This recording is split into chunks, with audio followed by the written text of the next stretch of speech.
وبركاته. إن الحمد لله نحمده ونستعينه ونستغفره ونعوذ بالله من شرور أنفسنا ومن سيئات أعمالنا. من يهده الله فلا مضل له ومن يضلل فلا هادي له.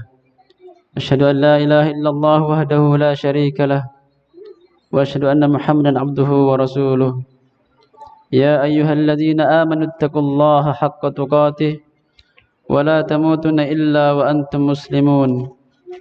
يا أيها الناس اتقوا ربكم الذي خلقكم من نفس واحدة وخلق منها زوجها وبث منهما رجالا كثيرا ونساء واتقوا الله الذي تساءلون به والأرحام إن الله كان عليكم رقيبا.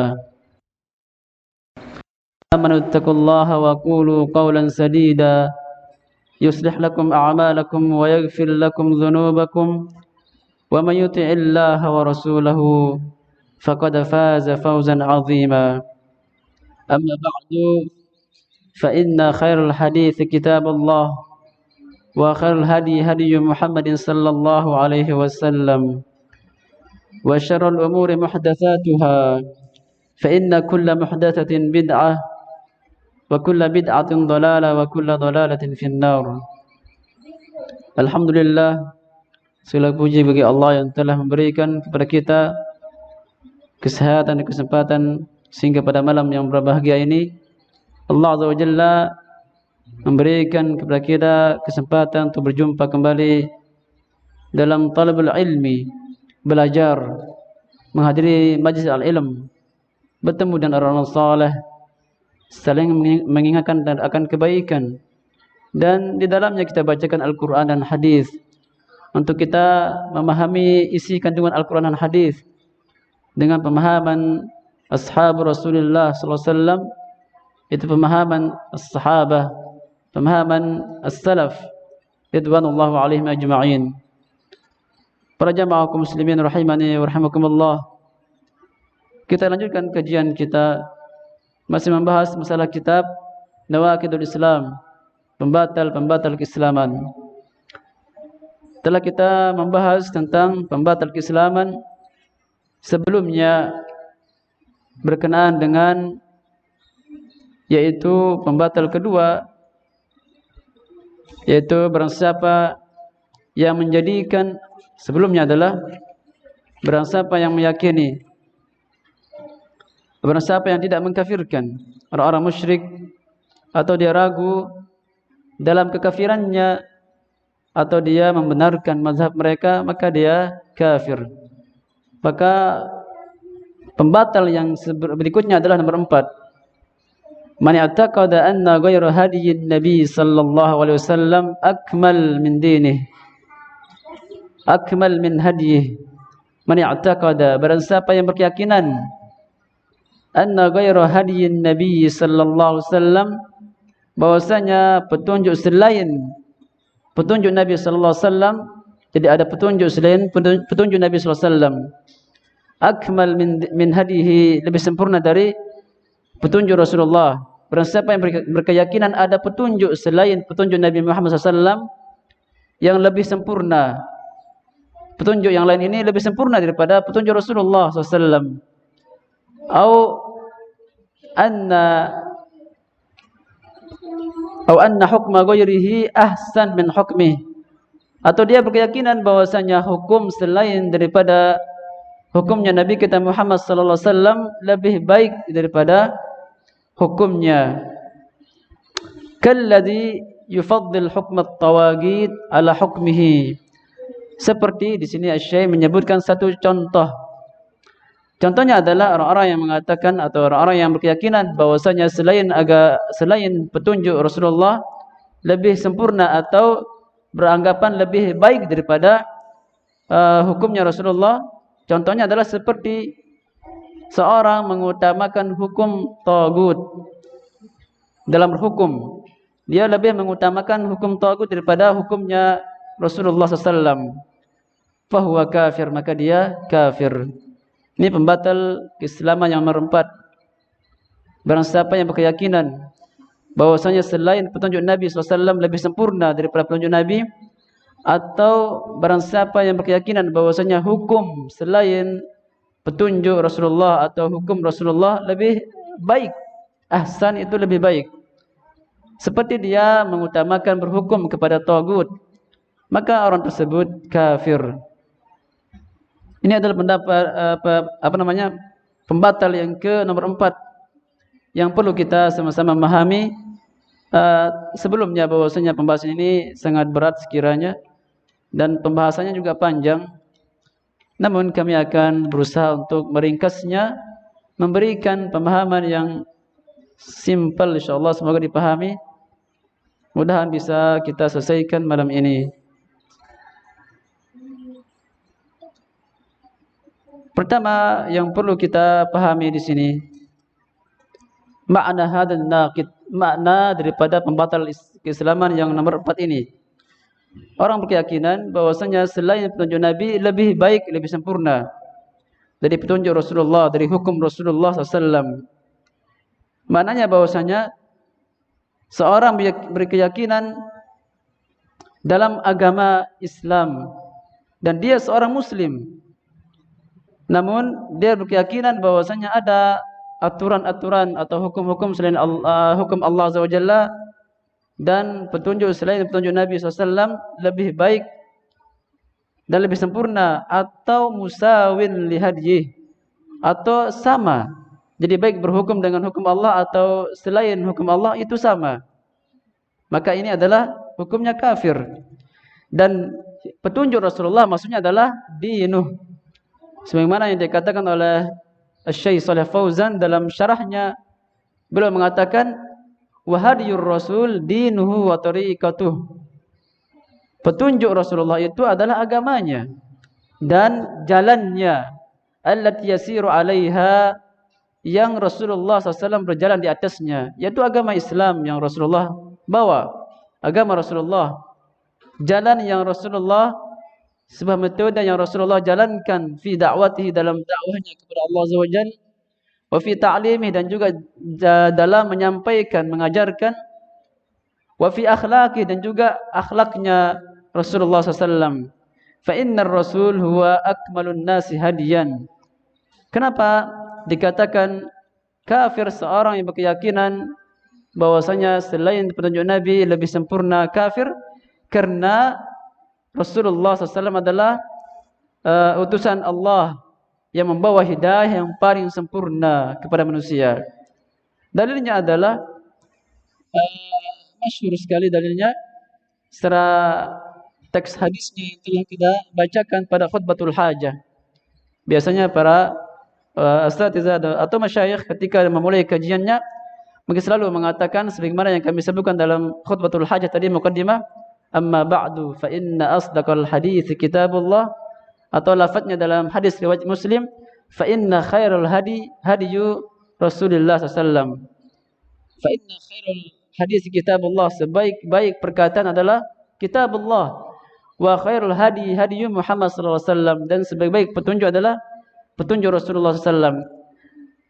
Muqaddimah yang kita bacakan tadi hadis, yaitu yang biasa Rasulullah membuka kajiannya atau membuka khutbahnya, dibacakan apa yang kami bacakan setiap kajian, yaitu khutbatul hajah dari amma ba'du, bahkan dari innal hamdalillah nahmaduhu wa nasta'inuhu wa nastaghfiruh wa na'udzu billahi min syururi anfusina, sampai terakhir, sampai fa inna khairul hadi kitabullah wa khairul hadi hadi Muhammad sallallahu alaihi wasallam wa syarrul umuri muhdatsatuha fa inna kulla muhdatsatin bid'ah.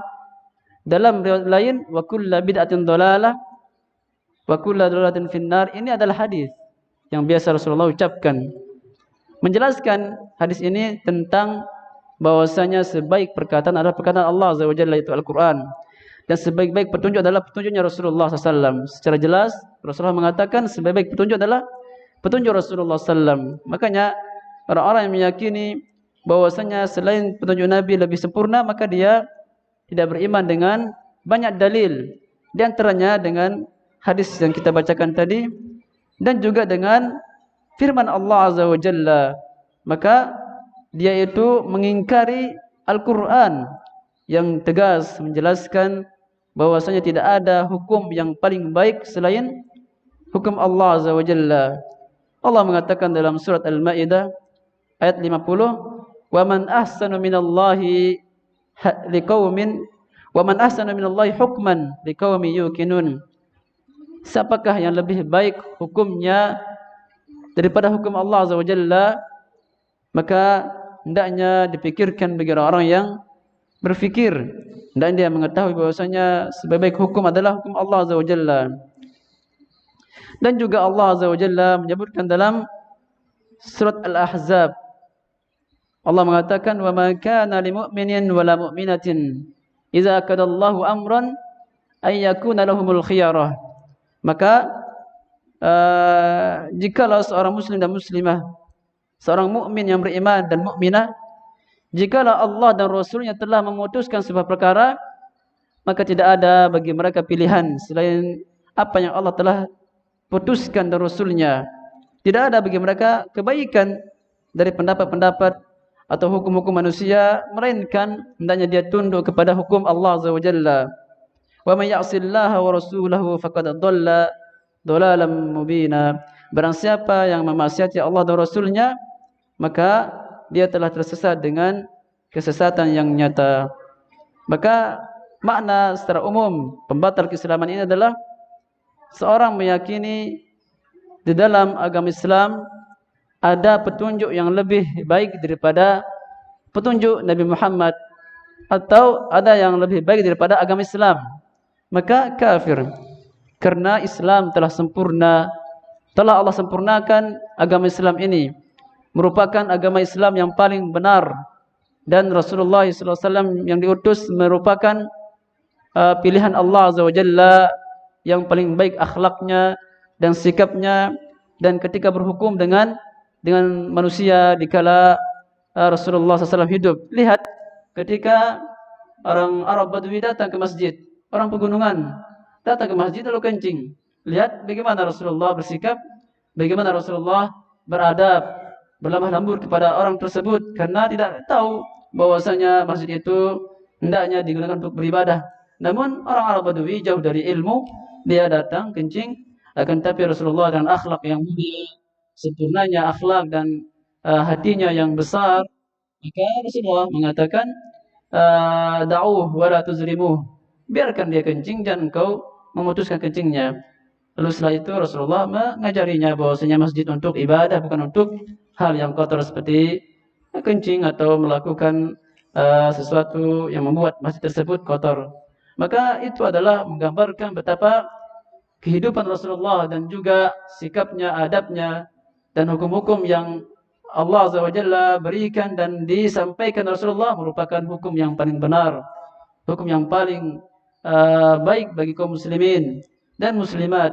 Maka tidak boleh bagi seorang meyakini ada hukum lain, ada petunjuk lain yang lebih sempurna dari petunjuk Rasulullah sallallahu alaihi wasallam. Karena sejatinya dia mengingkari ayat-ayat Al-Qur'an dan hadis, dalil-dalil yang jelas yang menggambarkan, yang menjelaskan akan wajibnya seorang berhukum dengan hukum Allah Azza wa Jalla. Berikutnya poin yang perlu kita pahami bahwasanya keyakinan di sini untuk memahami pembatal keislaman yang nomor 4, keyakinan ada dua macam. Berkeyakinan terhadap petunjuk Rasulullah ada dua bagian. Yang pertama adalah ayataqid al-insan anna hadiyan Nabi sallallahu alaihi wasallam akmal hadi wa ahsanahu. Seorang manusia, seorang berkeyakinan bahwasanya petunjuk Nabi SAW petunjuk yang paling sempurna, yang paling baik. Wa hadza huwal imanul wajib. Dan ini yang seharusnya kita harus imani. Yang harus kita yakini bahwasanya petunjuk Rasulullah adalah petunjuk yang paling baik, yang paling benar. Ini keyakinan yang pertama. Kenapa? Karena didasari oleh banyak dalil. Di antaranya Allah Azza wa Jalla menyebutkan sifat Rasulullah SAW dalam surat An-Najm, "Wa ma yantiqu 'anil hawa in huwa illa wahyun yuha." Bahwasanya Rasulullah tidaklah berbicara berdasarkan hawa nafsunya, melainkan wahyun yuha, sebuah wahyu yang Allah Azza wa Jalla wahyukan kepadanya. Maka ketika Allah Azza wa Jalla mewahyukan kepada Nabi Muhammad, maka apa yang disampaikan adalah wahyu dan kebaikan. Lalu bagaimana seorang meyakini ada hukum, ada petunjuk lain lebih sempurna daripada wahyu tersebut yang sejatinya turun dari Allah Azza wa Jalla.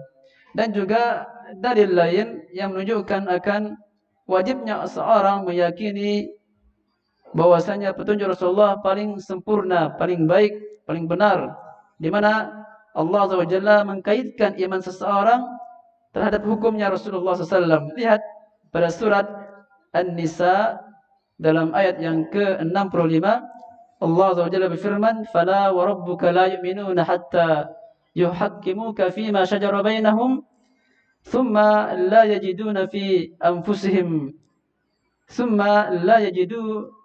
anfusihim harajan mimma qadait wa yusallimu taslima."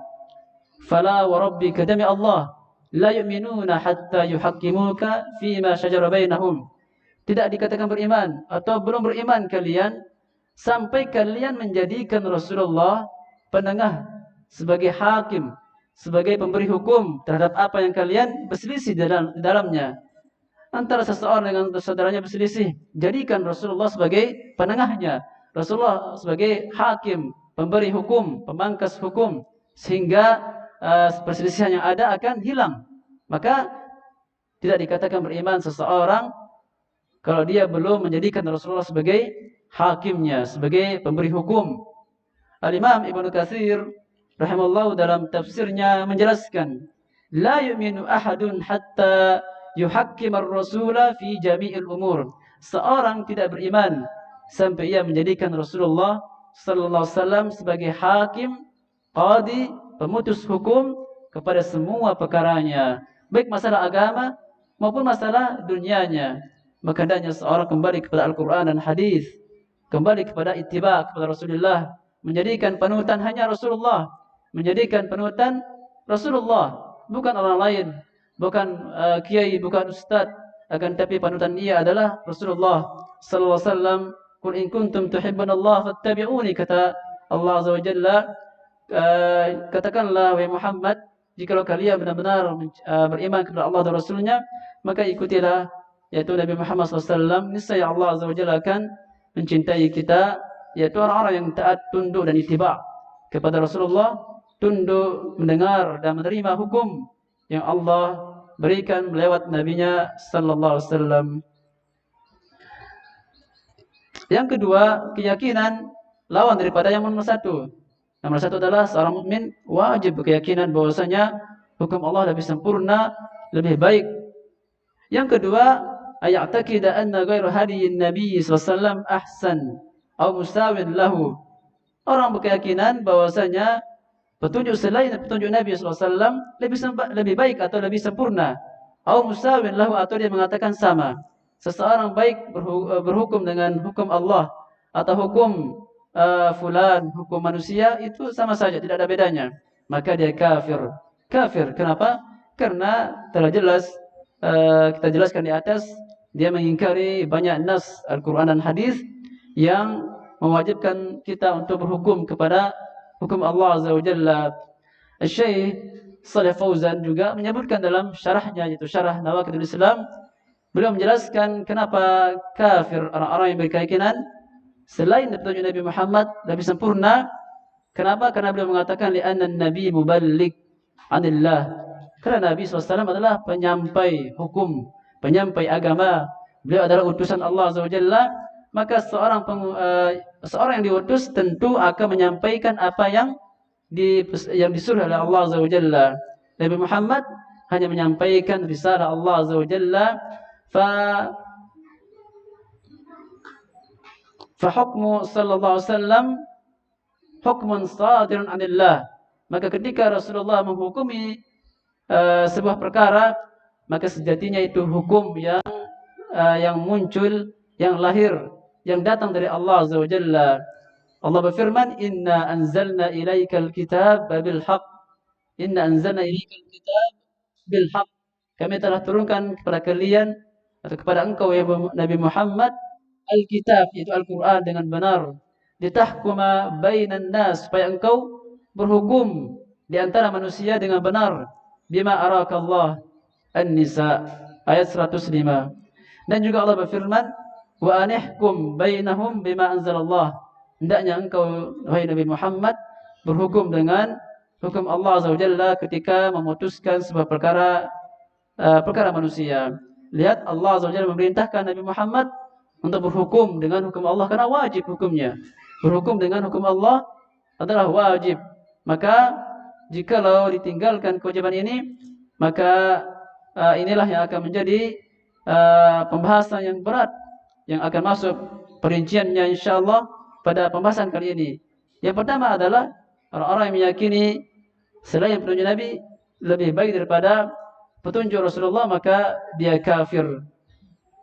Yang ketiga, di antara poin yang perlu kita pahami di sini adalah yaitu al-hukmu bi ghairi ma anzalallah. Apa hukum kita berhukum dengan selain apa yang Allah turunkan? Al-hukm bi ghairi ma anzalallah. Berhukum dengan selain yang Allah turunkan. Maksudnya adalah berhukum dengan selain Al-Quran dan hadis. Berhukum dengan selain agama Islam. Berhukum dengan selain hukum yang Rasulullah jelaskan. Apa hukumnya? Ini pembahasan nomor 3 yang perlu kita pahami dari pembatal keempat ini. Ketahuilah bahwasanya berhukum kepada selain dari apa yang Allah telah turunkan dalam Al-Quran dan yang telah Rasulullah jelaskan dalam Al-Hadis, maka ini para ulama menjelaskan seperti apa yang dikatakan oleh Asy-Syaikh Ibnu Qasim dalam Hasyiah Al-Usul Ats-Tsalatsah. Beliau mengatakan kaman yahkum bil qawanin al-jahiliyah. Ini contoh. Sebagaimana juga muallim memberikan contoh seperti orang yang mengutamakan hukum tagut. Nanti insyaallah kita jelaskan apa makna tagut. Seperti orang mengutamakan hukum tagut daripada hukum Allah Azza wa Jalla, dia kafir. Dan juga Syekh Ibnu Qasim menjelaskan lebih jelas kaman yahkum biqawanin al-jahiliyah, seperti orang yang berhukum dengan undang-undang jahiliyah. Wal qawanin ad-dawliyah, atau berhukum dengan undang-undang negara. Bal jami'u man hakama bi ghairi ma anzalallah. Bahkan juga termasuk berhukum dengan selain hukum Allah adalah berhukum dengan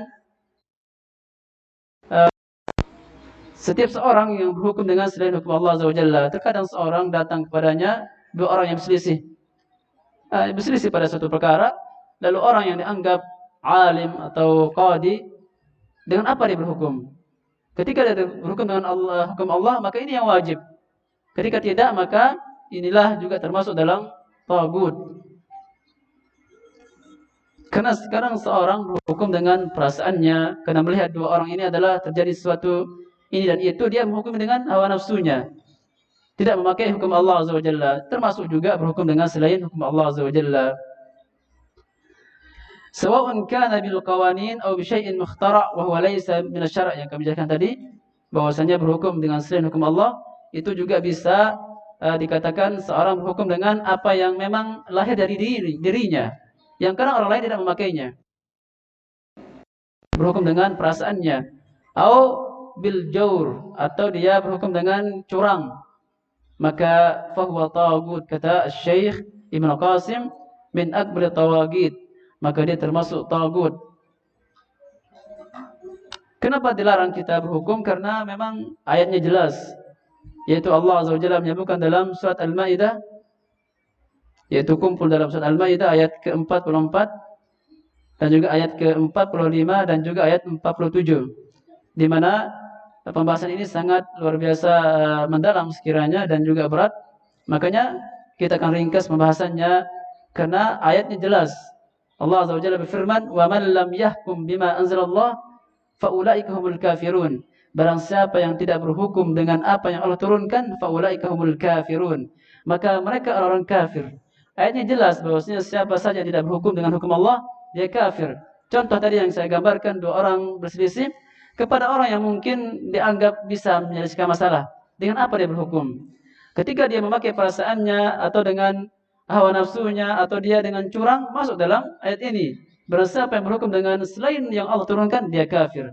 Ini tekstual daripada ayat surat Al-Maidah ayat 44. Barang siapa yang tidak berhukum dengan hukum Allah Azza wa Jalla, maka dia kafir. Berikutnya dalam ayat yang ke-45 Allah mengatakan, "Wa man lam yahkum bima anzalallah fa ulaika humuz zalimun." Barang siapa yang tidak berhukum dengan apa yang Allah turunkan, Al-Quran dan hadis, faulaika humul zalimun, maka mereka adalah orang yang zalim. Dan juga pada ayat yang 47 Allah mengatakan, wa man lam yahkum bima anzalallah, teksnya sama, cuman akhirnya yang beda. Wa man lam yahkum bima anzalallah faulaika humul fasikun. Barang siapa yang tidak berhukum dengan hukum Allah, maka mereka orang fasik. 3 ayat ini awalnya adalah kafir. Barang siapa yang tidak berhukum dengan hukum Allah, dia kafir. Yang kedua, maka dia zalim. Yang ketiga, dia fasik. Maka yang lebih jelas adalah ayat yang pertama. Wa man lam yahkum bima anzalallah faulaika humul kafirun. Barang siapa yang berhukum dengan selain hukum Allah, maka dia kafir. Maka ayat inilah yang menjadi perbedaan dan peperangan yang sengit antara Ahlussunnah wal Jamaah dengan kelompok Ahlul Bidah, yang mereka itu mengkafirkan kaum muslimin dan mudah mengkafirkan, mereka jatuh dalam memahami ayat ini. Karena memang tekstual ayatnya jelas. Barang siapa yang tidak berhukum dengan hukum Allah, maka dia kafir.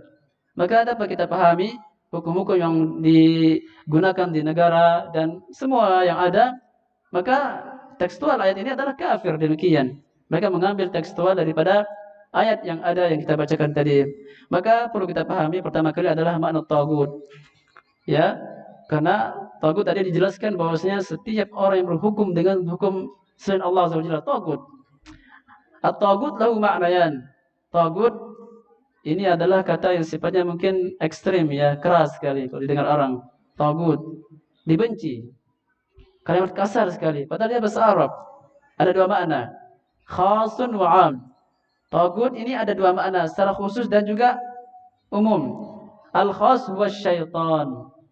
Jadi tagut artinya adalah syaitan. Mana yang pertama? Ini makna khusus. Makna khusus tagut adalah syaitan.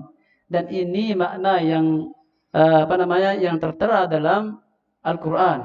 Ketika ada tagut disebutkan dalam Al-Quran, maka maksudnya syaitan. Yang kedua maknanya adalah al-am, makna umum. Wa huwa ma qalahu al-Imam Ibnu Qayyim al-Jauziyah, yaitu adapun makna tagut secara umum adalah ini lebih luas. Yaitu apa yang dikatakan oleh Al-Imam Ibnu Qayyim dalam kitabnya I'lamul Muwaqqi'in, dan juga dinukil oleh Syekh Muhammad Ibn Abdul Wahhab, pengarang kitab ini, dalam kitab Al-Usul Salatah. Di akhir-akhirnya beliau mengatakan, mana tagut ma tajawaza bihi al-'abdu rabbahu, ma tajawaza bihi al-'abdu haddahu min ma'budin au matbu'in au muta'in. Ada 3 intinya. Tagut secara umum maknanya adalah yaitu semua apa-apa yang melebihi batas dari peribadahan, pengikutan dan juga ketaatan. Jadi kalau orang melebihi taat kepada sang ustaz, seorang kiai, juga termasuk mana tagut umum. Karena seorang kalau berlebihan, dia akan menggunakan hawa nafsunya. Makanya orang Yahudi dan Nasrani dilaknat karena mereka berlebihan dalam menghormati, mencintai orang-orang saleh. Makanya tidak boleh kita berlebihan dalam ma'bud, dalam ibadah juga demikian. Kita jatuh dalam syirik dan juga bid'ah. Seorang berlebihan, melebihi kapasitas, melebihi daripada syariat Islam dalam ibadah, seorang jatuh dalam bid'ah. Dan juga matbu'. Orang berlebihan karena cinta dengan orang yang diikutinya, sang kiai, seorang syekh, ulama, maka dia akan mengagungkannya, mentuhankannya. Makanya patung Latta wal Uzza wal Manat itu orang saleh, yang mana mereka itu biasa menjamu orang haji. Pada awal kisahnya orang-orang saleh, lalu mereka sangat mengenangnya, menguburkannya, lalu mengindahkan kuburannya, melukisnya, mencetaknya, lalu mereka menyembahnya. Ini asal usul kesyirikan, karena mereka berlebihan dalam mengikuti seseorang. Kita mengikuti siapapun, seorang ustaz sekalipun mengikuti mereka karena ilmunya, karena kebaikan yang ada pada dia, karena al-haq yang dibawanya, bukan karena kepribadian orang tersebut, karena kebenaran yang dibawanya. Makanya kita dilarang untuk berlebihan dalam mengikuti seorang, karena akan berdampak kepada pelanggaran syariat Islam. Jika seorang panutannya yang diikuti salah, maka dia akan ikuti. Ini buah daripada berlebihan dalam mencintai atau mengikuti seseorang. Lalu taat kepada gurunya, kepada kiainya, kepada orang yang diagungkannya, maka dia akan menerima kesalahan yang dia lakukan tanpa ada menasihatinya. Maka ini tidak boleh. Jadi tagut secara umum adalah setiap apa-apa yang menyelisihi batas, melampaui batas dalam ibadah, taat, dan juga mengikuti seseorang. Yajibul kufru bit tagut, maka wajib bagi kita untuk kufur kepada tagut, baik makna umum yang tadi kita jelaskan atau khusus. Apa khusus? Syaitan. Wajib kita kufuri, kita ingkari, yaitu syaitan. Makanya seorang yang berhukum dengan selain hukum Allah, maka dia sejatinya adalah mentaati syaitan, mengikuti jalan syaitan. Karena kita adalah mempunyai musuh yang nyata, itu syaitan. Maka semua penyimpangan ini adalah karena bisikan syaitan. Makanya syaitan adalah tagut. Tagut. Maka barang siapa yang berhukum dengan selain hukum Allah, maka dia syaitan. Karena seorang wajib mengikuti Allah, mengikuti Rasulullah, menjadikan Al-Quran dan hadis sebagai panutannya, menjadikan Rasulullah sebagai keduanya. Maka ketika dia menjadikan orang lain sebagai keduanya, maka sejatinya ia menyembah syaitan tersebut, mengikuti langkah-langkah syaitan dan juga mengikuti bisikan syaitan. Syekh Muhammad dalam kitab Ushul Ats-Tsalatsah beliau mengatakan, iftaradallahu ala jami'il ibad al-kufr bit tagut wal iman billah. Allah Azza wa Jalla mewajibkan bagi setiap hamba untuk kufur, mengingkari tagut, itu syaitan, atau mengingkari orang-orang yang berhukum dengan selain hukum Allah Azza wa Jalla yang lebih umum tadi. Wal iman billah, dan beriman kepada Allah Azza wa Jalla. Wajib bagi seorang hamba beriman kepada Allah dan mengingkari tagut. Maka kita sama-sama memahami arti daripada tagut, sehingga kalimat ini supaya bisa diterima oleh masyarakat, karena kalimat ini dilihat atau didengar sangat kasar, akan tapi kalau ditelusuri maknanya ke bahasa Arab adalah makna syaitan yang melebihi batas. Karena tagut dari kata togo, togo yatughi togyanan, bahasa Arab. Togo artinya melampaui batas. Maka istilahnya tagut. Berikutnya adalah wat tawagid katsirun wa ru'usuhum khamsah. Dan tagut ini banyak sekali. Karena tadi ada dua makna, khusus sama umum.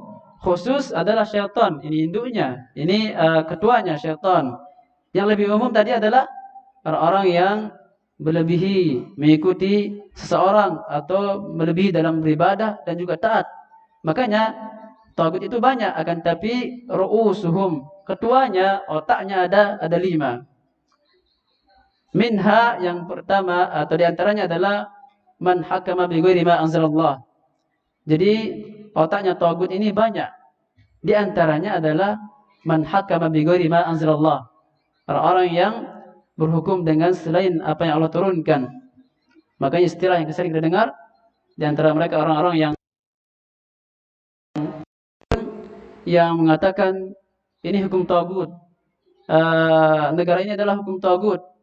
Demikian, karena maksudnya adalah negara ini tidak berhukum dengan apa yang Allah turunkan. Jadi istilahnya adalah tagut. Jadi termasuk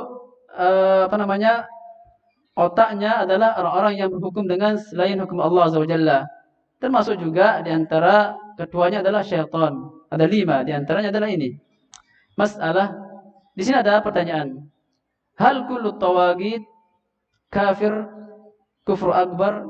Ini masalah penting. Apakah semua tagut? Tagut banyak dan ketuanya ada 5. Nah, selain ketua ini, apakah tagut yang lain itu dihukumi kafir atau memang dihukumi kufur besar? Ini pembahasannya. Jadi ulama berbeda pendapat. Di antara mereka ada yang mengatakan laisa kullu tagut kafir. Tidak semua tagut itu kafir. Kalau syaitan kafir dan berhukum dengan hukum selain Allah kafir. Adapun ada yang lain tidak kafir. Dan ini adalah pendapat yang diambil oleh Syekh Ibnu Baz wa Syekh Muqbil bin Hadi Al-Wadi'i rahimahullah. Wa minhum man yaqul kullu taghut kafir. Di sini ada dua pendapat. Jadi, apakah semua taghut kafir? Ada dua pendapat. Asy-Syaikh Ibnu Baz dan Asy-Syaikh Muqbil mengatakan tidak semua taghut kafir. Jadi ada tafsirnya, ada perinciannya. Ada perinciannya yang insyaallah kita akan sampaikan pada kajian yang minggu depan insyaallah, karena sengaja kami akhirkan karena pembahasannya agak sedikit perinci. Karena ini tidak semua orang yang berhukum dengan hukum selain Allah kafir, sebagaimana ayat yang kita bacakan tadi. Karena tekstual hadisnya adalah kafir. Disinilah jatuhnya orang-orang yang orang-orang hizbiyun dan harakiyun ketika mereka meletakkan ayat di atas kepada semua yang berhukum dengan hukum Allah Azza wa Jalla. Ada perinciannya banyak sekali. Kesimpulannya, yang kafir adalah orang-orang yang menghalalkan. Boleh orang itu berhukum dengan hukum sunnah Allah, ini kafir. Adapun orang-orang yang berhukum dengan hawa nafsunya, jahil, tidak tahu, ini perinciannya beda, tidak kafir dia. Makanya orang yang mengkafirkan sebuah negara dan lantaran negara tersebut tidak berhukum dengan hukum Allah, dia spontan mengkafirkannya. Tidak ada perincian bahwasanya dia berhukum dengan hawa nafsu atau jahil. Demikian. Kita ada perincian yang insyaallah kita sampaikan pada kajian mendatang insyaallah. Ini yang dapat kami sampaikan. Kiranya ada soal jawab sebelum kita akhiri. Silakan.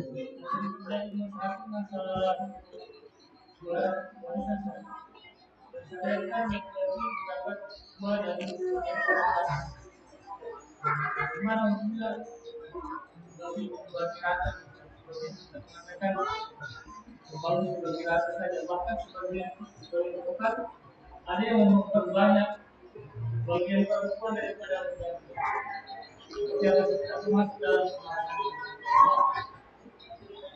jelas masuk dalam pembahasan yaitu berhukum dengan selain hukum Allah Azza wa Jalla. Karena Allah Azza wa Jalla telah jelaskan bahwasanya laki-laki dapat dua dari wanita. Itu hukum Allah Azza wa Jalla dalam warisan. Namun kenyataan sedikit yang mengamalkannya. Karena apa sebabnya? Ini yang perlu kita lihat. Kalau jahil, mari kita ajarkan, dakwahkan, sampaikan ilmu kepadanya. Yang istihlal, yang menganggap halal, ini yang dikafirkan. Jadi masuk dalam pembahasan kita, akan tapi kita tidak mengkafirkan serta merta orang-orang yang membagi harta warisan bukan dengan apa yang Allah telah gariskan. Kitabnya ada dan juga pembahasan dalam fikih ada. Tidak kita kafirkan. Kenapa? Karena meletaknya di sini. Apakah dia menghalalkan atau dia jahil? Kebanyakannya jahil. Makanya dakwah sunnah, dakwah salafiyah selalu terus maju untuk berdakwah. Sampai kapan kita ke khilafah? Sampai arah yang kita tidak mengetahuinya, akan tapi dakwah dikedepankan. Karena al-jahl ini adalah kebodohan yang merata, ini adalah banyak sekali. Kesimpulannya bahwasanya harta warisan yang tadi ditanyakan, masalah harta yang dibagikan secara merata ini tergantung. Kalau harta yang dibagikan sebelum orang tua meninggal bukan harta warisan, pemberian, dan itu lebih selamat kiranya. Kalau ada orang tua kiranya sudah banyak hartanya, kumpulkan anak-anaknya, bagikan. Nah, silahkan mau bagikan bagusnya rata supaya tidak ada yang iri, laki-laki dan perempuan. Kalau memang dilihat ada maslahat laki-laki lebih banyak karena dia banyak keluarganya, anak-anaknya, cucunya di situ, silahkan membagikannya dengan adil di situ. Berikutnya, kalau itu dibagikan setelah orang tua meninggal, namanya ini harta warisan peninggalan.